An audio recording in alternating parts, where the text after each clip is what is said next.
တကားတစ်ချက်တခါတလေအဲ့ဒီတကားကလူဆိုးတွေကိုတားထားနိုင်တယ်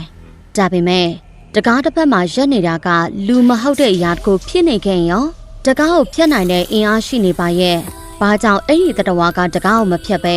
တက်တိတ်ကလေးမင်းအိမ်ထဲမှာတယောက်တည်းရှိနေတာလားလို့ပဲမင်းနေခဲ့တာလဲအဲ့ဒီမိခွန်းရဲ့အဖြေဟာသင်ထင်ထားတာထက်ပိုပြီးကြောက်စရာကောင်းပါတယ်အားလုံးပဲမင်္ဂလာပါကိုစတောင်းမြန်မာ channel ကနေပြန်လဲကြိုဆိုလိုက်ပါရရှင်ဒီနေ့မှာတော့ No I'm not a human ဆိုတဲ့ psychological horror game တွေကပရိသတ်အများစုကိုအကြောက်ဆုံးဖြစ်စေခဲ့တဲ့ Tall Billman ဆိုတဲ့လျှို့ဝှက်စမ်းကြဲတတဝါကြောင့်ကိုအဆုံးနည်းတူတူလိုက်ကြည့်ရမှာနော်အဲ့ဒီညကတကဘာလုံးဟာတိတ်ဆိတ်လွန်းနေခဲ့ပါတယ်အဲ့ဒီတိတ်ဆိတ်မှုကအေးချမ်းလို့မဟုတ်ပါဘူးလူတိုင်းအသက်ရှင်ဖို့အတန်တော်မထွက်ရဲတော့လို့ပါရေဒီယိုကတစ်နေ့လုံးထက်ခါကြေညာနေတဲ့စကားတခုရှိပါတယ်အပြင်ထွက်မသွားပါနဲ့မသိတဲ့သူတကားမဖွင့်ပါနဲ့သူတို့ကလူမဟုတ်တော့ပါဘူးအစမှာတော့ဒီတတိပေးချက်ကိုဘယ်သူမှအလေးနဲ့မထားခဲ့ကြဘူးဒါပေမဲ့တမျိုးပြီးတမျိုးတိတ်ဆိတ်သွားခဲ့တယ်တအိမ်ပြီးတအိမ်မီးတွေငိမ့်သွားခဲ့တယ်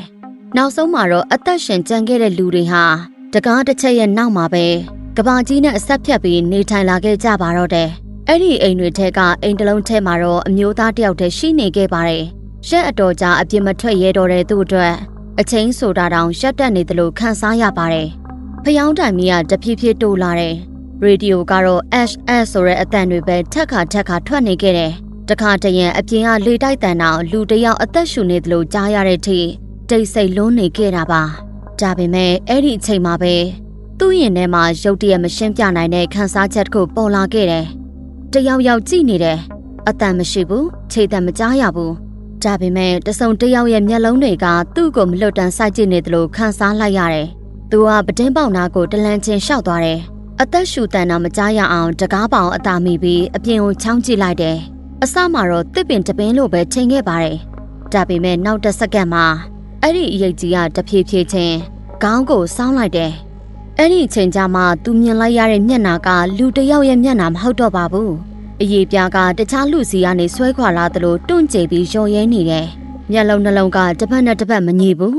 ဒါပေမဲ့အကြောက်ရဆုံးအရာကသူ့ရဲ့မျက်နှာမဟုတ်ခဲ့ပါဘူးသူ့ရဲ့အပြုံးမှာအကြောင်းရင်းမရှိပဲအတိတ်ပဲမရှိပဲလူတစ်ယောက်ကိုကြည့်နေရင်မပြောင်းလဲတဲ့အပြုံးကြီးတစ်ခုအဲ့ဒီအပြုံးကိုမြင်လိုက်တဲ့အချိန်မှာဇက်ကောင်ရဲ့လက်ထက်တက်မိတောင်မတိမတာတုံလာခဲ့ပါတယ်ဒါပေမဲ့အဲ့ဒီတတဝါကပြေးမလာဘူးအော်မလာဘူးတိုက်ခိုက်မလာပါဘူးသူလှုပ်ခဲ့တာတစ်ခုပဲရှိပါတယ်အိမ်တကားစီကိုဖြည်းဖြည်းချင်းရှောက်လာခဲ့တယ်သူ့ရဲ့ခြေလန်းတန်တလန်းပြီးတော့နောက်တလန်းအလင်းလိုတဲ့ပုံစံမရှိဘူးတားကောင်လိုက်ဖမ်းနေတဲ့မုတ်ဆိုးတယောက်လိုလည်းမဟုတ်ပါဘူးသူသိနေတယ်လို့ပါပဲအိမ်ထဲကလူဟာထပ်ပြေးစရာနေရာမရှိတော့ဘူးဆိုတာကိုပြီးတော့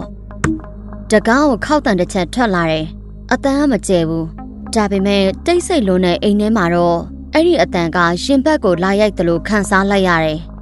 တစ်ချက်နှစ်ချက်သုံးချက်ပြီးတော့တကားပြင်ဘက်ကနေအတန်ထွက်လာခဲ့တယ်မင်းအိမ်ထဲမှာတယောက်တည်းရှိနေလား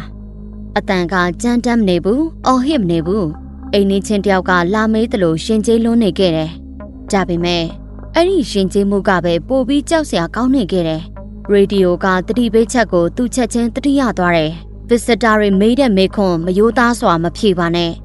ဒါပေမဲ့အဲ့ဒီအချိန်မှာအမှန်တိုင်းဖြေလိုက်တာနဲ့ဘာဖြစ်သွားမလဲဆိုတာဘယ်သူမှမသိခဲ့ကြဘူးသူနှလုံးခုန်တန်အောင်ထိန်ရင်အတန်ကိုအတက်နိုင်ဆုံးတည်ငြိမ်အောင်ကြိုးစားလိုက်တယ်မဟုတ်ဘူးကျွန်တော်တယောက်တည်းမဟုတ်ဘူးစကားဆုံးသွားတာနဲ့တကားပြင်ဘက်ကအတန်ဟာတိတ်ဆိတ်သွားခဲ့တယ်10စက္ကန့်2စက္ကန့်10စက္ကန့်အဲ့ဒီတိတ်ဆိတ်မှုကတကားကိုရိုက်ဖြတ်မဲ့အခိုက်တန့်အောင်စောင့်နေတယ်လို့ပဲဒါပေမဲ့သူမျောလင့်ထားတာနဲ့လုံးဝမတူခဲ့ပါဘူးသူပြန်လှည့်သွားခဲ့တယ်တကားကိုမဖြတ်ဘူးပတင်းပေါက်ကိုမရိုက်ခွဲဘူးအိမ်ထဲကိုလည်းတလန်းတောင်ဝင်မလာခဲ့ပါဘူးဒါပေမဲ့တကယ်ကြောက်စရာကောင်းတဲ့မေခွန်းဟာသူဘာကြောင့်ပြန်သွားခဲ့တာလဲသူ့မှာစက်သားတစ်ခွက်လုံးကိုတောင်စက္ကန့်ပိုင်းအတွင်းတပ်ပစ်နိုင်တဲ့စွမ်းအားတွေရှိနေတယ်ဆိုရင်လူတယောက်တည်းပိတ်မိနေတဲ့ဒီအိမ်လေးကိုဘာကြောင့်မဖြတ်ခဲ့တာလဲအဲ့ဒီဖြေဟာဒီကဘာကြီးရဲ့အကြီးမားဆုံးလျှို့ဝှက်ချက်စီကိုတဖြည်းဖြည်းခေါ်ဆောင်သွားပါတော့တယ်မနဲ့ရောက်လာပေမဲ့အလင်းရောင်ကလူတွေကိုလုံခြုံမှုမပေးနိုင်တော့ပါဘူးဒီကဘာမှာနေထွက်လာတာကအန်ဒီယရီပျောက်သွားတာကိုမဆိုလိုတော့ပါဘူးစက်ကောင်ကတညလုံးမအိပ်ရဲခဲ့ဘူး တကားနာကနေမခွာပဲပဒိန်းပေါက်ကြားကနေအပြင်ကိုအချိန်ချင်းကြည့်နေခဲ့တယ်။ဒါပေမဲ့သူမျောလင့်ထားတဲ့မြင်ကွင်းတစ်ခုကိုတော့မတွေ့ခဲ့ပါဘူး။ Tall Pale Man ကပြောင်းမသွားခဲ့ဘူး။သူဟာအင်းရှိလန်းတစ်ဖက်မှာမနှင်းညအတိုင်းမလုံမရှက်ရက်နေစေလေယာသူ့အဝတ်တွေကိုလှုပ်နေပါတယ်။ဒါပေမဲ့သူ့ခန္ဓာကိုယ်ကတော့ရုပ်တုတစ်ခုလိုငြိမ်သက်နေခဲ့တယ်။အဲ့ဒီအချိန်မှာရုတ်တရက်အဝေးတနေရာကတနတ်တန်ထွက်လာတယ်။နောက်ဆုံးတော့တယောက်ရောက်လာပြီလို့စက်ကောင်ထင်လိုက်ပါတယ်။လက်နက်ပြေဆုံးတက်ဆန်ထားတဲ့စက်သားတွေက Tall Pale Man ကိုချိန်ရွယ်ထားကြတယ်။အမိန့်တန်တစ်ခုထွက်လာတယ်။မလှုပ်နဲ့။ဒါပေမဲ့ Tall Pale Man ကအပြုံးမပြတ်ခဲ့ဘူး။တနတ်တန်တွေထွက်လာတယ်။ဒါပေမဲ့စက္ကန့်ပိုင်းအတွင်းမှာပဲအော်ဟစ်တန်တွေတနတ်တန်တွေတိတ်ဆိတ်သွားခဲ့တယ်။စက်သားတွေတယောက်မှမကြံတော့ပါဘူး။အဲ့ဒီအဖွဲတစ်ခုလုံးရှိခဲ့ပိုးတယ်ဆိုတဲ့အထောက်ထားကတော့မြေကြီးပေါ်ကသွေးတွေပဲကြံခဲ့ပါတော့တယ်။ဒါပေမဲ့အကြောက်ဆုံးရာကတပ်ဖြတ်မှုမဟုတ်ခဲ့ဘူး။ Tall Pale Man ဟာစက်ကောင်ရဲ့အိမ်ဘက်ကိုဖြည်းဖြည်းချင်းလှည့်ကြည့်လိုက်တယ်။ပြီးတော့ထပ်ပြုံးတယ်။အဲ့ဒီအပြုံးထဲမှာဒေါသမရှိဘူး။အနာယူလိုတဲ့မျက်နှာလည်းမရှိဘူး။သူသိနေတယ်လို့ပဲ။ဒီအိမ်ထဲကလူဟာနောက်ဆုံးမှတကားဖွင့်ပေးလာမယ်ဆိုတာကိုဒါပေမဲ့စစ်သားတစ်ဖွဲ့လုံးကိုစက္ကန့်ပိုင်းတွင်တပ်ပစ်နိုင်တဲ့ဒီတတဝါဟာဘာကြောင့်အိမ်တကားတစ်ချက်ကိုပဲမကြော်ဖြတ်နိုင်ခဲ့တာလဲအဲ့ဒီမေခွန်းရဲ့အဖြေဟာလူသားတွေထင်ထားတာထက်ပိုပြီးတော့ထူးဆန်းနေခဲ့ပါတယ်စစ်သားတွေသေဆုံးသွားပြီးနောက်အိမ်တအိမ်လုံးဟာတင်ကြိုင်တစ်ခုလိုတိတ်ဆိတ်သွားခဲ့တယ်စက်ကောင်ကတုံရင်နေတဲ့လက်တွေနဲ့ရေဒီယိုပြန်ဖွင့်လိုက်တယ် Ash အတန်တွေကြားရဲကနေအမျိုးသမီးတယောက်ရဲ့အတန်ကပေါ်လာတယ်ဒီသတင်းကိုကြားရတယ်ဆိုရင်ကျေးဇူးပြုပြီးတကားအောင်မဖွင့်ပါနဲ့ဗစ်စတာတွေဟာလူတွေဖြစ်ဟန်ဆောင်နိုင်ပါတယ်အတန်ကခဏရက်သွားတယ်ပြီးတော့နောက်ထပ်စကားတစ်ခုကစက်ကောင်ရဲ့သွေးတွေကိုအေးခဲသွားစေခဲ့တယ်သူတို့ဟာတကားအောင်မဖြတ်ပါဘူးမဖြတ်ဘူးဘာကြောင့်လဲရေဒီယိုကဖြေလိုက်တယ်ဘာကြောင့်လဲဆိုတာကျွန်တော်တို့လည်းမသိသေးပါဘူးဒါပေမဲ့အိမ်ထဲမှာလူတစ်ယောက်တည်းရှိနေပြီးတကားဖွင့်လိုက်တဲ့အိမ်တိုင်းမှာအသက်ရှင်ကျန်ရစ်သူတစ်ယောက်မှမရှိခဲ့ပါဘူးရန်အနှဲငယ်တွင်ကြန့်ရှိနေတဲ့သူတွေတီတွေဟာဗစ်စတာတွေအကြောင်းစုံစမ်းခဲ့ကြပါတယ်အစပိုင်းမှာအားလုံးကသူတို့ကိုတနေရာရာကရောက်ရှိလာတဲ့ကြိုသားတွေလို့ယုံကြည်ခဲ့ကြတယ်ဒါပေမဲ့စမ်းသပ်မှုတွေပိုလုပ်လာတဲ့အခါအန်အောစရာချက်ကိုတွေ့ရှိခဲ့တယ်